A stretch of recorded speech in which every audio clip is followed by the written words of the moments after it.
예, 우리 이제 3월달 구속사 아카데미 우리 하는데 제가 이제 앞 시간에 지금 로마서에 있는 말씀 3장 21절부터 쭉 해석해 왔는데요. 오늘은 이제 5장입니다. 5장 1절부터 11절까지만 오늘은 하게 될 텐데 좀 먼저 구조를 좀 살펴보면요. 1장 18절부터 3장 20절까지 모든 인간은 종족과 계층, 신조와 문화, 유대인과 이방인, 또 부도덕한 자와 도덕론자, 또 종교적인 자와 불경건한 자, 막론하고 예외 없이 하나님 앞에서 죄를 지었고 유죄이며 핑계할 수 없고 입을 열 수 없습니다. 그러니까 한 줄기 빛도 희망의 서광도 구조의 가망성도 없는 무시무시한 인간에 처한 공경입니다. 그게 이제 3장 20절까지. 그래서 사도 바울은 1장 18절부터 3장 20절 사이에 사도 바울은 우상숭배와 부도덕한 반사회적 행동에 빠져있는 타락한 이방사회를 묘사하고 있습니다. 1장 18절부터 3장 18절부터 32절까지. 그리고 이제 2장 1절부터 16절은 이제 고도의 윤리적인 기준을 주장하면서 그 기준들을 자신을 제외한 다른 사람에게 적용시키는 비판적 도덕론자들. 그게 이방인이건 유대인이건 관계없어요. 요거 구분이 좀 많은 분들이 좀 구분을 좀 다르게 하지만 특별히 존 스토트 같은 분은 이 부분을 또 따로 이방인이든 유대인이든 비판적 도덕론자들의 죄를 다룹니다.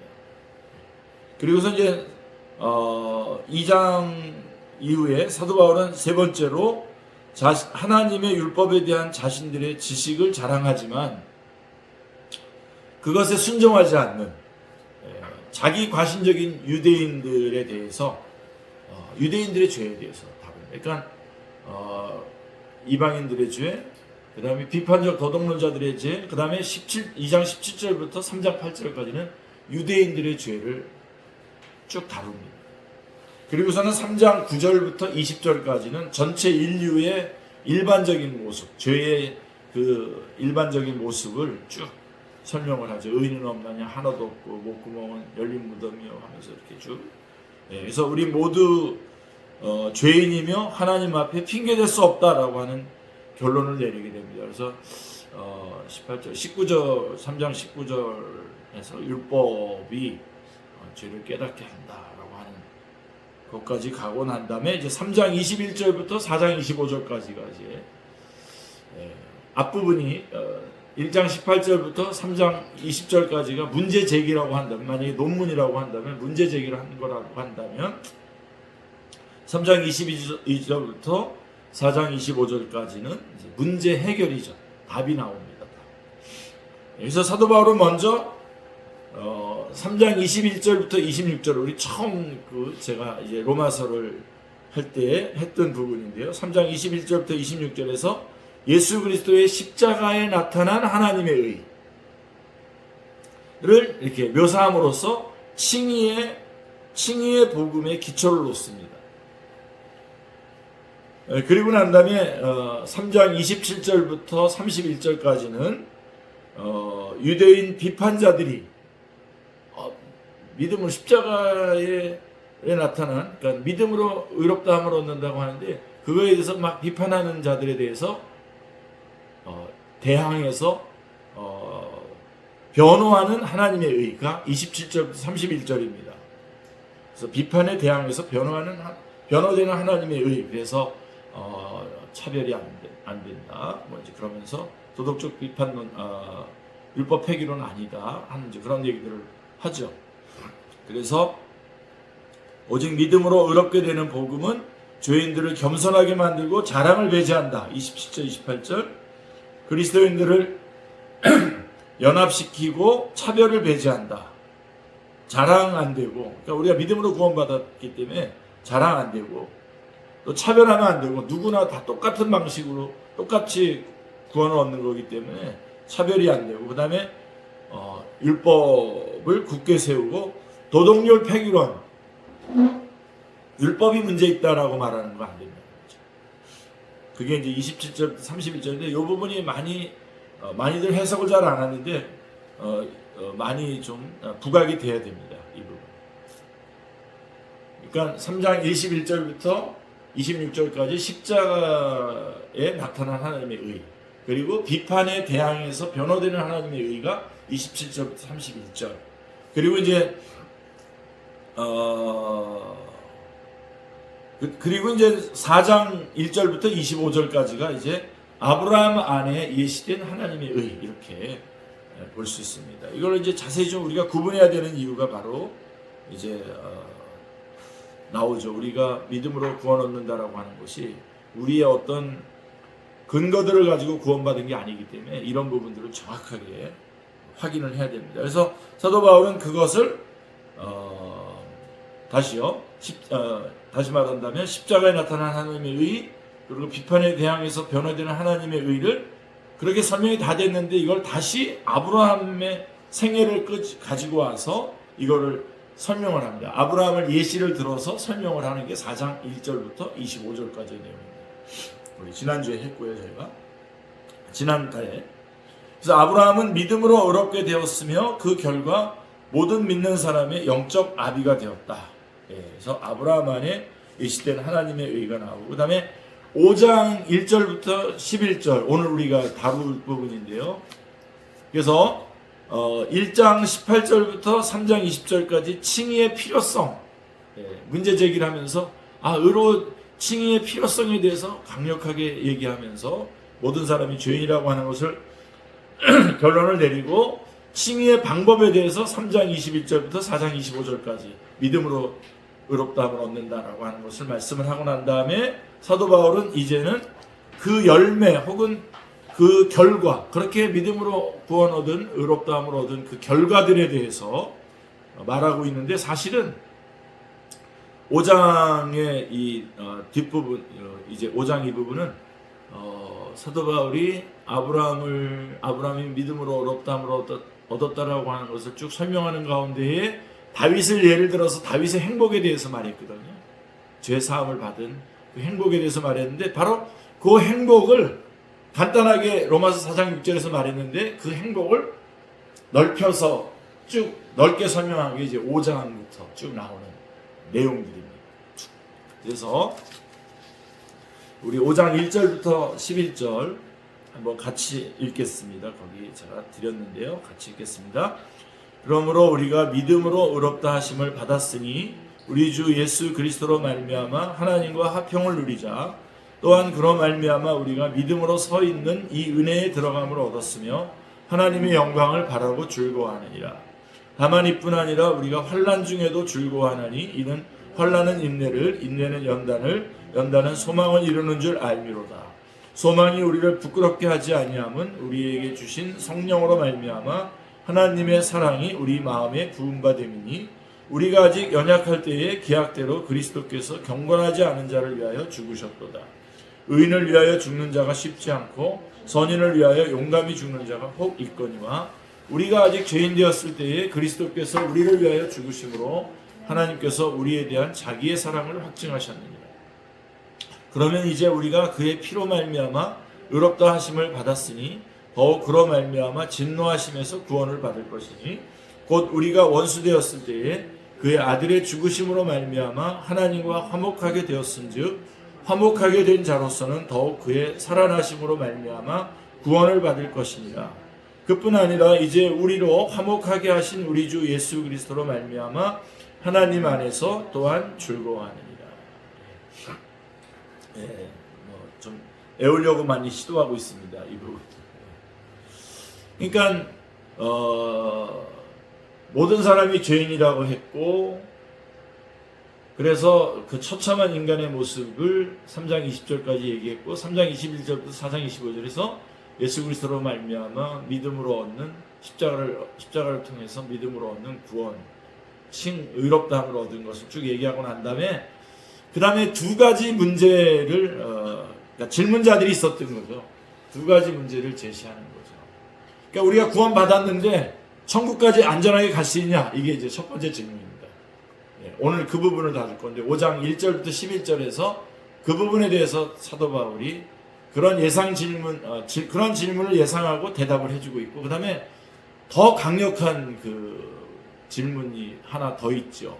그게 이제 5장 12절부터 21절까지인데 사실은 성경 해석에 있어서 제일 어려운 부분이기도 해요. 그 부분이. 근데 한 분이 그 시대에 그 시점에 그곳에서 한 분이 십자가에 달려 죽으셨는데 어떻게 그게 모든 사람에게 다 영향을 미칠 수 있느냐라고 하는 이제 예상 질문을 대답하는 게 이제 5장 11절부터 21절까지의 내용입니다.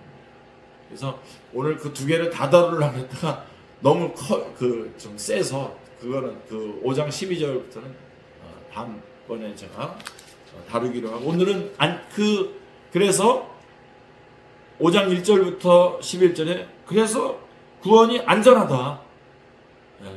그러니까 믿음으로 구원을 받았는데 천국에 이르기까지 안전하다라고 하는 그런 내용을 쭉 설명하고 있는 게 5장 1절부터 11절까지의 내용입니다. 그래서 그 부분에 좀 자세하게 한번 들어가 보겠습니다. 자, 이거는 처음 우리 그 싸움하고 똑같아요. 창세기에서의 처음 싸움과 똑같은 싸움을 사탄은 계속 하는 거죠. 너 구원 받았지만 뭘로 안전을 보장받아? 그러면서 넌 아니야. 사탄이 이제 계속 그렇게 공격을 하는 거죠. 그러니까 사탄이 그리스도인을 상대하는 아주 주요 전략 중에 하나는 그리스도인들로 하여금 구원이 영원히 안전하다는 것을 의심하게 하는 겁니다. 그걸 파고 들어가지고 우리 어떤 목사님인지 아닌지 모르겠지만 한 번 구원 받았어도 취소될 수 있다. 얼마나 인기를 끄는지 몰라요. 그게 지금 아직도 아주 인기를 끌어요. 그러니까 이 성경이 구속사고 하나님께서 우리를 구원하기 위해서 하나님께서 하신 일이라고 하는 것을 안 받아들이려고 하는 거예요. 인간 쪽에서 어떤 근거가 있어서 구원받은 것처럼 우리 인간 쪽에서 근거가 사라지면 또 구원도 사라진다라고 하는 그런 얘기들을 계속 하는데, 그게 배후에는 사탄이 있는 거죠. 사탄이 계속 공격하는 겁니다. 그래서 사탄의 가장 중요한 전략이 그겁니다. 첫 번째는 아이가 일단 예수님을 못 믿게 하는 게 사탄의 전략인데, 믿었다면 너가 받은 구원은 안전하지 않아 라고 하는 것을 주장하는 거예요. 그렇지 않다. 5장 1절부터 11절은 그렇지 않다는 거예요. 사도 바울은 그렇지 않다.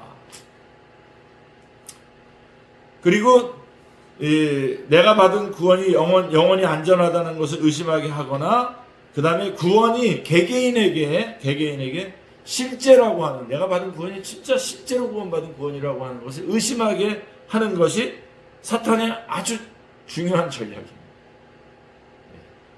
그리고 그 사탄의 전략에 말려든 사람들이 지금 사도 바울에게 아무것도 안 하고 예수님 믿고 십자가를 의지하면 구원받는다고 말도 안 돼 하고서 이렇게 질문해 오는 거에 대해서 지금 대답을 하고 있는 것이죠. 그래서 이런 이유로 사도 바울은 그리스도인의 전신갑주에서 중요한 한 부분인 구원의 투구를 말합니다. 에베소서 6장 17절, 데살로니가전서 5장 8절에 구원의 투구를 얘기하거든요. 그러니까 이 구원의 투구는 그리스도인의 마음을 감싸서 그의 구속에 관한 의심과 불안으로부터 그를 보호하라고 주신 것입니다. 그러니까 우리 그리스도인들에게 주신 거죠. 근데 이거는 객관적이기도 하고 객관적이면서도 주관적이에요. 이게 굉장히 중요하죠. 자, 첫째로 성경의 객관적 증거가 구원이 모든 그리스도인에게 영원히 안전하다는 것을 보여줍니다. 우리가 받은 구원은 영원한 구원이라는 거죠. 그래서 영원한 안전의 문제, 즉 한 번 구원은 영원한 구원이라고 하는 문제는 기독교 역사에서 오래도록 뜨거운 논쟁거리였습니다. 이 교리의 진리가 엄청나게 중요하다는 데 모두 동의합니다. 그래서 두 가지, 우리 한번 받은 구원이 영원하다라고 하는 것은 객관적으로 성경의 증거고요. 그 다음에 그러나 그렇더라도 그리스도인이 자신이 이러한 참 구원을 실제로 받았다는 증거를 인식하는 것도 아주 중요합니다. 그러니까 내가 구원받지 않은 거 아니야 라고 하는 그런 생각을 하더라도 여전히 객관적으로 나는 예수님 안에서 구원받았다면 구원받은 겁니다. 영원한 구원이죠. 내가 마음속으로 내가 이렇게 행동하는 거 보니까 내가 구원 안 받은 거 아니야? 그런 사람들 많아요. 그렇더라도 그가 정말 하나님께서 그를 선택하시고 그를 구원하셨다면 구원 받는 겁니다. 근데 중요한 거는 그것을 자기가 그리스도인 개인도 그것을 인식하고 있는 게 굉장히 중요하다는 거예요. 주관적으로요. 그러니까 성령님의 역사하심으로. 그러니까 지금 그 부분을 뚫고 들어오는 거잖아요. 지금 사단이 그 부분을 뚫고 들어와서 그 부분을 지금 지적하고 있는 거잖아요. 그 부분 가지고 시험을 거는 거잖아요. 그래서 이 두 가지가 다 중요해요. 그래서 일단 그러니까 그리스도인이 자신이 이러한 참 구원을 실제로 받았다는 증거를 인식하는 것도 아주 중요한데요. 일단 안전이 구원의 사실로 확립이 된다면 안전하다는 것, 천국까지 안전히 우리가 분명히 간다라고 하는 것을 확립하게 되면 이 확신이 그리스도인의 마음에서 주관적으로 유지되어야 합니다. 그래서 그러니까 둘로 나눠지잖아요. 구원받은 자, 구원받지 않은 자 둘로 나눠지는데 구원받은 자 안에는 확신하면서 살아가는 자, 확신하지 않으면서도 그냥 그리스도인으로 살아가는 자 이렇게 둘로 나눠지는 거죠. 그러니까 객관적으로 주어진 안전을 내가 개인적으로는 확신을 가지고 살아야 되는 거죠. 그거를 이제 확실하게 말해주는 게 지금 5장 1절부터 11절의 내용입니다. 어떤 사람들의 주장처럼 예수 그리스도를 믿음으로써 구원은 받지만, 이거 그럴듯해요, 여러분. 예수 그리스도를 믿음으로써 구원받지만 죄를 지어서 하나님의 은혜에서 벗어날 수 있다면, 몇몇 사람들 이름은 얘기 안 하겠어요. 많은 분들이 보니까.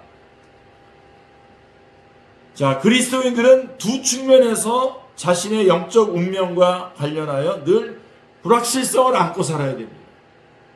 만약에 그런 거라면 우리가 믿음으로써 구원을 받지만 죄를 지어서 하나님의 은혜에서 벗어날 수 있다라고 한다면 항상 늘 불확실성을 안고 살아가야 되는데 첫 번째가 뭐냐? 어떤 부분에 대해서 그러냐면 그리스도인들은 하나님이 행하신 일을 토대로 받은 것을 하나님께서 행하셔서 우리에게 주어진 그 일을 받은 것을 구원을 자신의 행위로 이거를 유지해야 돼요. 요즘 그런 그리스도인들이 많죠. 자신이 해가지고 뭔가 공로를 쌓고 헌금을 많이 해서 하나님 앞에서 계속 이런 것들 그렇게 돌아간 게 바로 뭐냐면 면죄부 팔고 그랬던 것들이 다 이런 싸움들입니다. 그러니까 구속사를 이해하지 못한 성경에 이걸 이해하지 못하니까 계속 그 싸움을 하는 거죠. 그러니까 하나님이 행하신 일을 토대로 받은 것을 자신의 행위를 토대로 유지해야 돼요.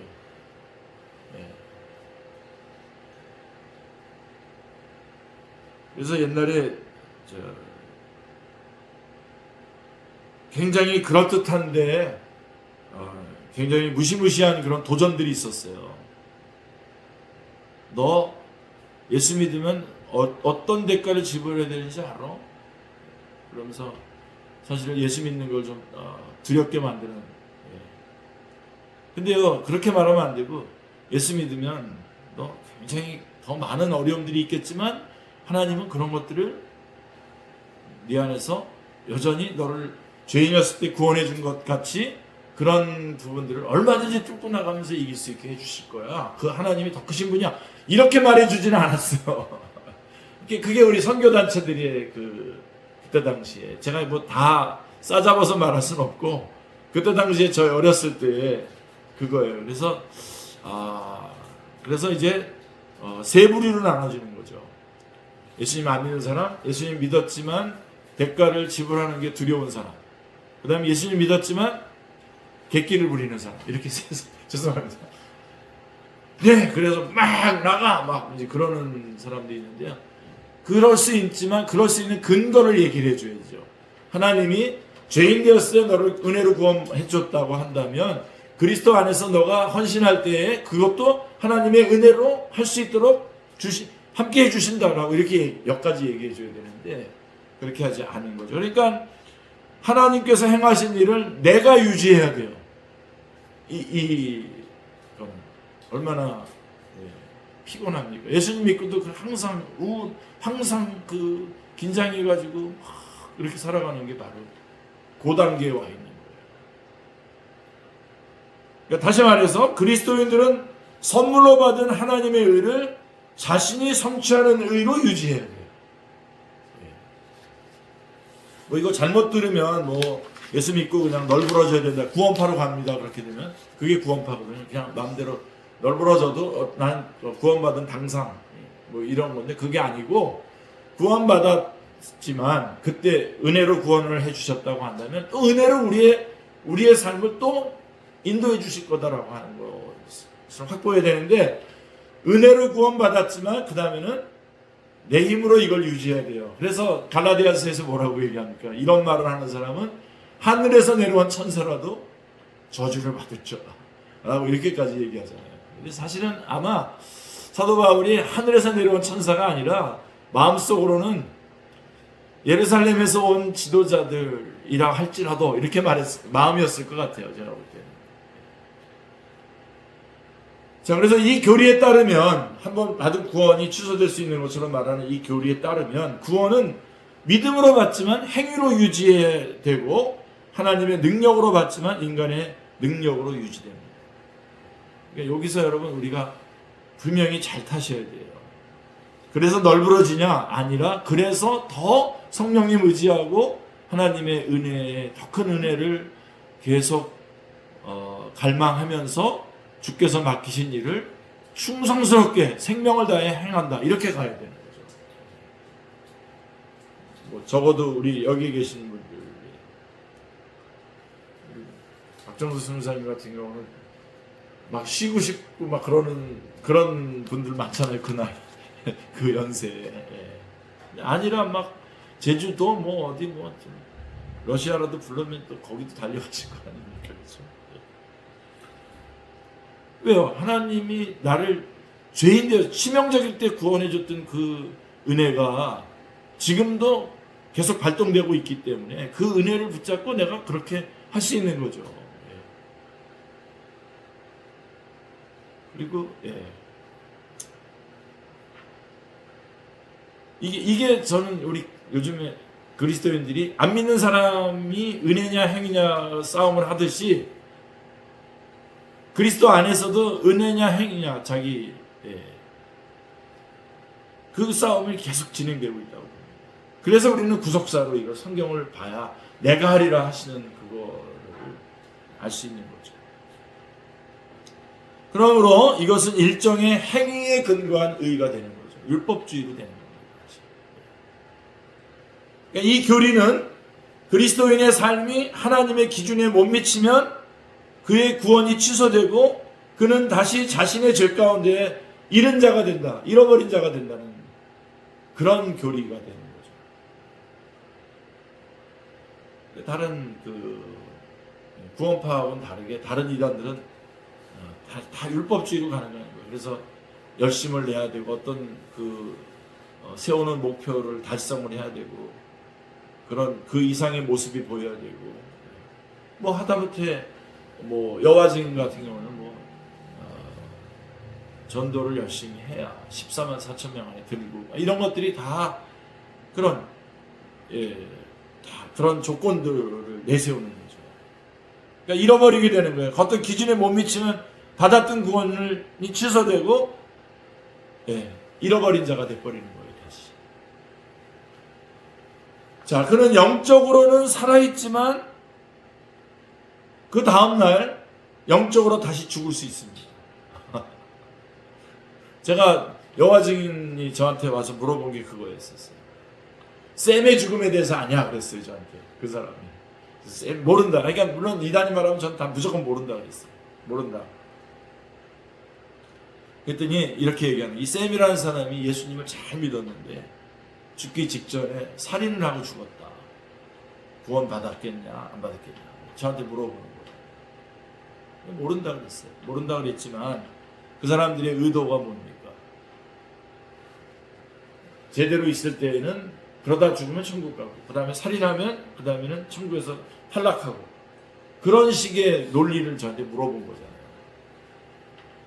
말이 안 되는 거죠. 그 다음에 창세기 1장 1절을 읽으면서 이런 말씀이 있죠 그랬을 때 저는 아니라고 그랬어요. 그런 말은 없어요.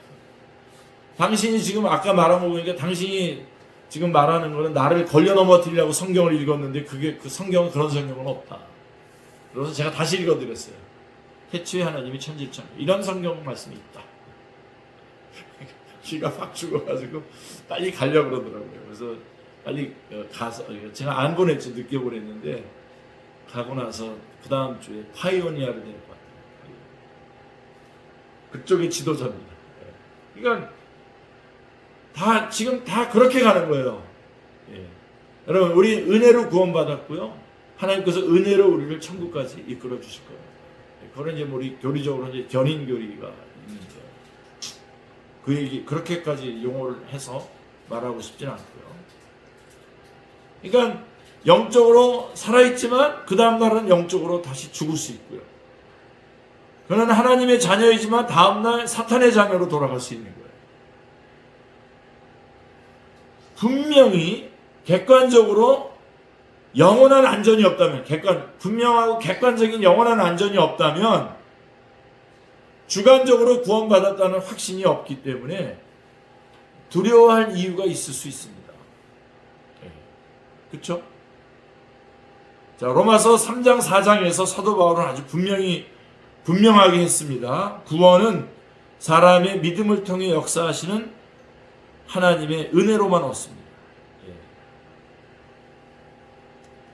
구원받을 때에 사람의 유일한 몫은, 우리 인간이 할 수 있는 유일한 몫은 하나님의 손에서 용서와 화해를 값없이 믿음으로 받는 것입니다.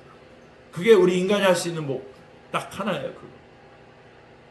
자, 하나님의 율법에 대한 순종을 비롯해서 다른 그 무엇이라도 신뢰하는 자는 구원을 받지 못합니다. 그러니까 0.00001%라도 어떤 자기의 어떤 순종이나 율법에 대한 어떤 순종이나 이런 것들을 통해서 구원받았다고 한다면, 그거를 신뢰하는 사람이 있다면 그 사람은 구원받을 수 없습니다. 완전히 타락한 거죠. 그래서 사도 바울은 언제나 믿음이 구원에 이르는 유일한 길이라고 하는 사실을 분명히 하고 있습니다. 로마서 전체가. 아브라함은 그게 구속 역사로 이루어진, 우리에게 주어진 것이거든요. 일방적으로. 자, 아브라함은 모든 유대인의 육체적 시조이자 하나님과 바른 관계를 가졌던, 하나님이 의롭다고 하셨던 사람으로서 모든 유대인의 최고의 본보기였습니다. 지난달에 저희가 살펴봤죠. 그러나 아브라함은 이러한 관계를 자신의 선한 행위가 아니라 오직 자신의 믿음을 통해서 성취했습니다. 그래서 사도 바울은 창세기 15장 6절을 인용하면서 선언하고 있죠. 창세기 15장 6절에 대한 것을 인용했는데 로마서 4장 3절 같이 한번 읽어보겠습니다. 아브라함이 하나님을 믿음에 그것이 그에게 의로 여겨진 바 되었느니라. 그러나 사도 바울 당시에 대다수의 유대인들은 이 진리를 잃어버린 지 오래되었습니다. 이 진리는 행위로 얻는 의로 대체되었는데, 그 토대는 구약의 율법뿐만 아니라 랍비들이 발전시켜 놓은 숱한 전통에 부분적으로 순종하는 것이었습니다. 이런 점에서 대중적 유대교는 사람이 만든 다른 종교들과 다르지 않았는데요. 역시 유대교도 율법주의라는 입장에서 똑같다는 거죠. 이들은 모두 인간이 자신의 선과 성취를 토대로 신을 기쁘게 하고 달랜다는 원리에 기초하고 있는 겁니다. 그러니까 하나님이 우리를 감동시키는 거가 그게 아니라 내가 하나님을 감동시켜야 어떤 것들을 확보할 수 있다는 거죠. 대중적 유대교도 역시 마찬가지였다. 바로 이제 그 사람들이 지금 바울에게 질문하고 있는 거예요. 믿음으로 구원받았다고 하는데 그게 천국까지 가는 거냐, 안전하냐라고 하는 거를 물어보는 사람이 바로 이 사람들이고. 그러니까 죄에서 비롯된 영적 맹목과 교만 때문에 타락한 인간은 자신만의 영적 힘으로 자신을 고양할 수 있다고 늘 확신을 합니다. 이게 문제인 거죠. 제가 종교하고 그 복음하고 차이점 말씀드리고 또 잘 설명이 된 것 같아서요. 자, 신이 있다는 겁니다. 종교에. 그리고 우리 복음에도 마찬가지입니다. 그리고 그분은 완전하셔요. 근데 인간은 죄인이고 불완전해요. 이게 둘 다 인정하는 겁니다. 그래서 이 신과 인간 사이에 간극이 있다는 겁니다. 그것까지 똑같아요. 근데 그래서 결국은 둘이 합쳐져야 되는데 하나로 모아져야 되는데 이 간극이 좁혀져야 되는데 종교는 이것이 인간 쪽에서 좁혀야 된다는 거예요. 뭔가를 공로를 세우고 뭔가를 내고 뭔가 어떤 행위를 하고 아니면 뭘 돌리든지 해가지고 그쪽으로 가야 된다는 거잖아요. 근데 우리 기독교는 뭡니까? 하나님께서 우리 가운데 오신 거잖아요. 근데 바로 이 이런 지금 당시의 유대교를 믿는 사람들이나 이게 사실 갈라디아서 같은 경우는 그래서 막 이 율법주의로 가는 거에 대해서 아주 뭐 정말 하늘에서 내려온 천사라도 저주를 받으라 이렇게 할 정도로 아주 굉장히 격양되게 그걸 하고 있거든요. 왜 그러냐면요. 그렇게 격양될 수밖에 없는 게 그래가지고 베드로조차도 막 바울이 아주 젊은 사람이지만 막 그렇게 야단을 치면서 그렇게 했던 게 그 사람이 예의가 없는 사람이라서 그런 게 아니라 이 복음을 붙잡는 것이 굉장히 중요하기 때문이죠. 이거가 뒤틀리게 되면 예수 그리스도께서 십자가에 달려 돌아가신 게 다 의미가 없어지는 거예요. 다 뒤틀리는 겁니다. 그러니까 우리 인간들이 나름대로 그 근거 없는 확신에 차 있다고요. 갈 수 있다. 날 수 있다. 하여간 뭔가 하나님께서 정해준 그 범위와 그런 게 있는데 그거를 인간의 힘으로 극복할 수 있다 그러면서 이짓 저짓 하다가 세계 1차 대전도 일어나고 2차 대전도 일어나고 지금도 그러는 거 아닙니까? 근데 사탄은 계속 그쪽을 고양시키기로 하네요. 자, 그래서 어쨌든 하나님을 믿는다면 자신이 하나님을 기쁘게 할 만큼 본래 선하거나 자신의 노력으로 하나님을 받아들일 만한 존재가 될 수 있다고 믿었어요. 그래서 할 수 있다고 생각을 하는 거예요. 그래서 사도 바울이 나중에 로마서 10장에서 이 부분을 자세히 설명해요. 그러니까 유대인들이 10장에서 유대인들이 열심히 있는데 방향이 잘못된 거예요. 방향이. 은혜를 받은 그 은혜를 감사하면서 열심을 내는 게 아니라 받으려고 자기가 뭔가를 하려고 막 뛰어가는 열심을 낸다는 거죠. 열심의 방향에 대해서 10장에서 1절부터 4절에 나오는데 그건 나중에 거기까지 가게 될지 모르겠습니다만 그때 보도록 하고요. 자, 그럼 이제 로마서 3장 4장에서 사도 바울의 논증들은 특별히 유대인들을 향하고 있습니다. 3장 1절, 9절, 29절, 4장 1절, 13절, 로마서 5장. 그러니까 3장 4장에서 그렇게 유대인들을 특별히 좀 주목하고 있고 또 로마서 5장에서도 유대인들이 계속 사도 바울의 주된 청중으로 보여집니다. 그분들의 질문, 그분들의 그 논리대로 어떤 질문들을 예상하고 있는 걸 보면요. 그래서 로마서에서 자주 나타나듯이 위대한 사도 바울은 자신의 영감받은 가르침에 맞서서 제기될 수 있는 전형적인 논증들을 예상했고 분명히 이러한 논증은 그가 사역하면서 이미 숱하게 접했을 겁니다. 유대인들을 접하면서. 예. 제가 한국에서 목회하면서 샤머니즘적인 그런 바탕에 사람들이 깔려 있는 거를 여러 번 뭐 대하면서 그들에게 복음을 전할 때 그런 방식을 알고 접근했던 것처럼 사도 바울은 이 유대인들을 접하면서 이미 그런 것들을 많이 접했을 거라는 거죠. 그래서 사도 바울이 이제 다루려고 하는 여러 질문과 반대 주장은 어떻게 구원이 유지되는지에 대한 관련, 어떻게 우리가 받은 구원이 안전한지에 대한 것들과 관련된 것이 바로 이제 5장 1절부터 11절의 내용입니다.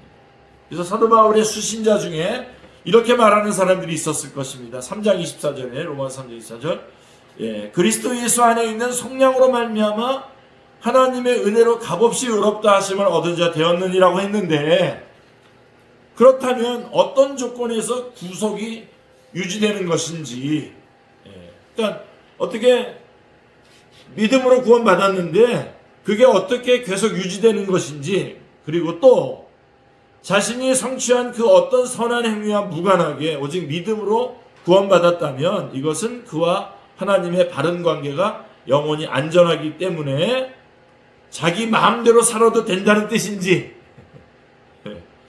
그 다음에 아니면 선한 행위가 구원을 계속 유지해야 되는 것인지, 여기 질문이에요. 예상 질문이에요. 그러니까 어떻게 구원이 유지되는지, 또 그럼 그렇게 해서 그렇게 구원받았다면 뭐 마음대로 살아도 되는 것인지, 아니면 계속 선한 행위로 이것을 유지해야 되는 것인지, 이게 질문이죠. 오늘날 이런 거 자세하게 질문하지 않고 그냥 그리스도인이지만 막 살아가잖아요. 이거를 분명하게 확인해 줘야 되겠죠.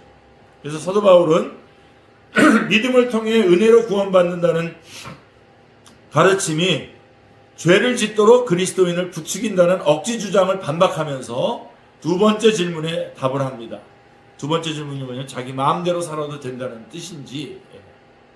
그래서 사도 바울의 대적 중에 우리 불의가 하나님의 의를 드러나게 한다는 그의 가르침을 들어서 그를 비난하는 자들이 있었습니다. 그러니까 이게 하얀 색깔이잖아요. 여기다 놓으면 하얀 색깔이 덜 하얀 색깔인데 까만 거에다 놓으면 하얀 색깔이 아주 하얗잖아요. 그러니까 원래 하나님의 그 선하심과 하나님의 거룩하심을 우리가 죄를 졌기 때문에 드러난 게 아니냐는 거죠. 이거는 꼴밤을 한 대 때려야 됩니다. 하나님은요, 그렇지 않으셔도, 우리가 아니셔도 그냥 거룩하신 분이고 의로우신 분이십니다. 근데 그런 질문들을 한다는 거죠. 그래서 그가 죄를 조장하고, 그래서 이렇게 바울이 이런 얘기들을 하면서 믿음으로 구원받고 죄의 문제는 하나님께서 다 처리하신다, 그런 얘기를 하면서 우리의 죄가 드러나는 것은 오히려 하나님을 더 거룩하게 만드는 거다라고 하는. 그래서 그가 죄를 조장하고 있다는 겁니다. 죄를 더 짓게 해서 하나님을 영광케 한다. 그래서 그가 죄를 조장하고 그리스도인이라면 선을 이루기 위하여 악을 행해야 한다고 가르친다는 거예요. 이런 사람들은 정죄받아야 된다고 로마서가 말하고 있습니다. 이제 그는 구원은 믿음으로 받지만 선한 행위로 유지되어야 한다는 다소 상반된 생각을, 완전히 다소 상반된 생각을 반박합니다. 그게 5장 1절부터 11절의 내용입니다. 그리스도인들이 무엇을 하느냐 하지 않느냐에 따라 구원이 유지되거나 그렇지 못한다면 그리스도인들의 구원은 그들이 신실한 만큼만 안전한 거예요. 그렇다면 이게 기독교입니까? 이게 뭐 다를 거 하나도 없죠. 불교나 이슬람이나 다를 거 하나도 없죠. 그러나 결코 그리스도인들의 신실함이 구원을 안전하게 하지 않습니다. 그건 우리 각자가 자기한테 1분만 10초만 물어봐도 되잖아요. 너 스스로 구원 받을 수 있어? 바로 아니죠. 삥! 바로 삥 들어오죠. 그래서 이 견해에 따르면 그리스도인들은 예수 그리스도께서 그분의 신적 능력으로 시작하신 것을 자신들의 인간적 능력으로 지켜내야 한다는 것입니다. 사도 바울은 이러한 억측과 그에 따른 절망을 반박하려고 에베소 교회에게 위로의 말로 확신을 심어주었습니다. 자, 에베소서 1장 18절로 20절 같이 한번 보겠습니다. 너희 마음의 눈을 밝히사 그의 부르심의 소망이 무엇이며 성도 안에서 그 기업의 영광의 풍성이 무엇이며 그의 힘의 위력으로 역사하심을 따라 믿는 우리에게 베푸신 능력의 지극히 크심이 어떠한 것을 너희로 알게 하시기를 구하노라. 그의 능력이 그리스도 안에서 역사하사 죽은 자들 가운데서 다시 살리시고 하늘에서 자기 우편에 오른편에 앉히사. 에베소서 정말 감동적이죠. 사도 바울이 이 단락에서 지적했듯이 그리스도인이 예수 그리스도 안에서 지금 가지고 있으며 또 영원히 가질 안전, 즉 죄악되고 헛된 자신의 노력이 아니라 우리에게 베푸신 능력의 지극히 크심과 그의 능력에 달려있는 안전에 대해서 아는 것이 너무나 중요합니다. 하나님께서 그 크신 능력으로 우리의 안전을 지켜주고 계신다 라고 하는 것을 알기를 원했어요. 에베소.